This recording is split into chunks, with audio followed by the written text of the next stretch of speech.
Num coração onde a esperança já não pulsa, como pode a vida florescer novamente? Hoje, vamos caminhar por uma história que parece ter saído de um livro de tragédias, mas que se revela uma das mais belas demonstrações de poder e compaixão. Uma história sobre o silêncio da morte e a voz que o quebra para sempre. Vamos juntos até a pequena cidade de Naim, um lugar que, naquele dia, seria palco de um milagre inesquecível. Em suas ruas poeirentas, uma cena de partir o coração se desenrola. Uma multidão avança em silêncio. Não é uma festa, não é uma celebração.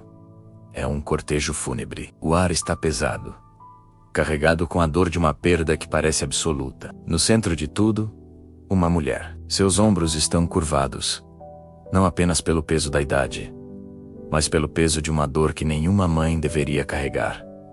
Ela é uma viúva. Já conheceu a dor de perder o homem que amava, o companheiro de sua vida. E agora, o destino lhe aplica o golpe mais cruel. Ela caminha ao lado do esquife, daquele caixão simples, que carrega os restos mortais de seu único filho. Pense nisso, por um momento. Seu único filho, a luz de seus olhos, a razão de seus dias, sua única esperança para o futuro. Naquela sociedade, uma mulher sem marido e sem filho estava completamente desamparada. Ela não perdia apenas o amor de sua vida. Perdia seu sustento, sua proteção, sua identidade social. Seu futuro, naquele momento, parecia tão morto quanto o jovem que ela acompanhava para o túmulo. A procissão se arrasta lentamente para fora dos portões da cidade. Cada passo é uma tortura. Cada olhar de compaixão dos vizinhos é uma faca em seu coração. Eles sentem pena. Mas o que podem fazer? A morte é o ponto final. É a lei da vida, a dura realidade que todos temos que aceitar. O silêncio é quebrado apenas pelos soluços contidos, pelo som dos pés arrastando na terra. O sol do Maiodé parece zombar da escuridão que tomou conta da alma daquela mãe. Mas então, algo acontece. Do lado de fora da cidade, outra multidão se aproxima. Mas esta é diferente. Não há tristeza aqui. Há vida. A expectativa. No centro desta segunda multidão, caminha um homem. Seu nome é Jesus. Ele está com seus discípulos e com muitos outros que o seguem, atraídos por suas palavras de vida e por seus atos de poder. Os dois grupos se encontram na entrada da cidade. De um lado, a procissão da morte, liderada por uma mãe em desespero. Do outro, a procissão da vida, liderada pelo próprio autor da vida. O contraste é absoluto. A escuridão encontra a luz. A desesperança encontra a esperança encarnada. O que acontece a seguir é extraordinário. Jesus não espera ser chamado. Ele não espera que alguém lhe peça para intervir. O Evangelho de Lucas nos diz que, ao ver a mulher, Jesus teve compaixão dela. Ele não sentiu pena. Ele sentiu nas entranhas. Ele sentiu a dor dela como se fosse sua. Sua compaixão não foi um sentimento passivo. Foi um motor para a ação. Ele se aproxima da mulher, que provavelmente nem o notou, perdida em sua dor, e com uma ternura infinita, ele lhe diz palavras que devem ter soado estranhas naquele momento de luto profundo. Não chore. Como não chorar?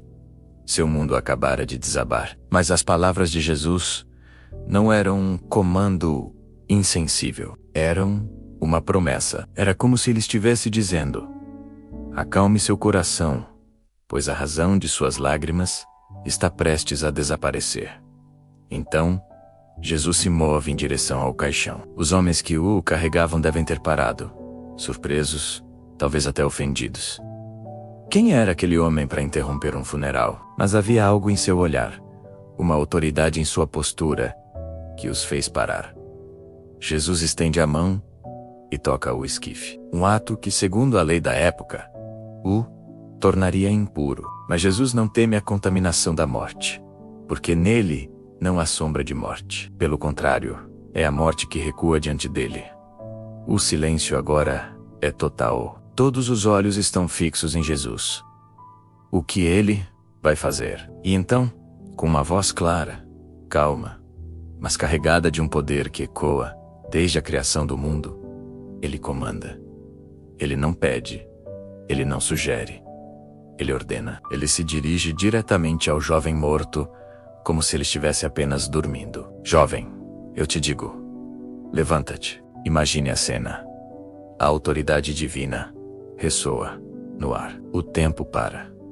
E então, o impossível acontece. O jovem, que há instantes era um corpo sem vida, senta-se no caixão. Ele abre os olhos. Ele olha ao redor, talvez confuso. E então, ele começa a falar. Abida Boltuá, morte foi derrotada.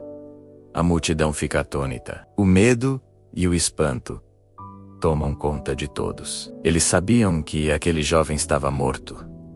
Eles o viram. Eles o choraram. E agora, ele estava vivo, falando, respirando, diante deles. Eles glorificam a Deus, dizendo: um grande profeta surgiu entre nós, e Deus visitou o seu povo. Mas a parte mais bela e comovente da história ainda está por vir. Jesus não ressuscita o jovem para fazer uma demonstração de poder para a multidão. Ele não o faz para ganhar seguidores. O texto diz que Jesus o entregou à sua mãe. Naquele resto, vemos o coração do milagre. Não era sobre desafiar a morte. Era sobre restaurar uma vida. Era sobre devolver a uma mãe, não apenas seu filho, mas sua alegria, seu propósito, seu futuro. Era sobre enxugar as lágrimas que ele mesmo havia pedido que parassem de cair. Aquele abra, o reencontro da mãe com um filho que ela pensava ter perdido para sempre, é uma das imagens mais poderosas de toda a Escritura. É a imagem da restauração completa. Essa história de Naim nos ensina que Jesus não é indiferente à nossa dor. Ele vê nossas procissões fúnebres. Ele vê os caixões que carregamos em nossas vidas, os sonhos mortos, os relacionamentos quebrados, a esperança perdida. E ele se aproxima. Sua compaixão o move a tocar naquilo que está morto em nós.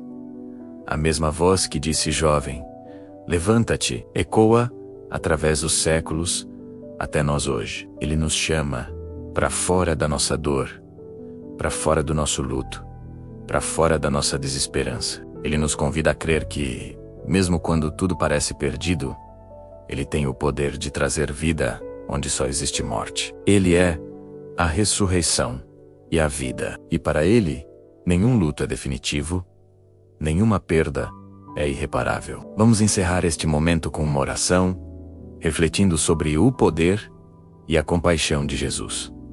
Senhor Jesus, nós te agradecemos por esta história poderosa. Obrigado porque Tu és o Deus que vê. Tu viste a dor daquela viúva de Naim.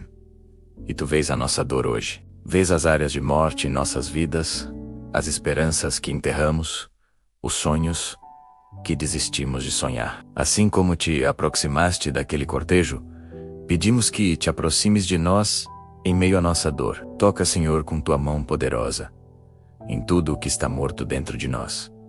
Fala Tua palavra de vida sobre as nossas circunstâncias. Onde houver luto, que a Tua voz traga consolo e esperança. Onde houver perda, que a Tua presença traga restauração. Nós te pedimos, Senhor, levanta-nos, levanta nosso ânimo, levanta nossa fé, levanta nossos sonhos, assim como entregaste aquele filho de volta para sua mãe. Restaura em nós a alegria de viver e o propósito que só encontramos em Ti.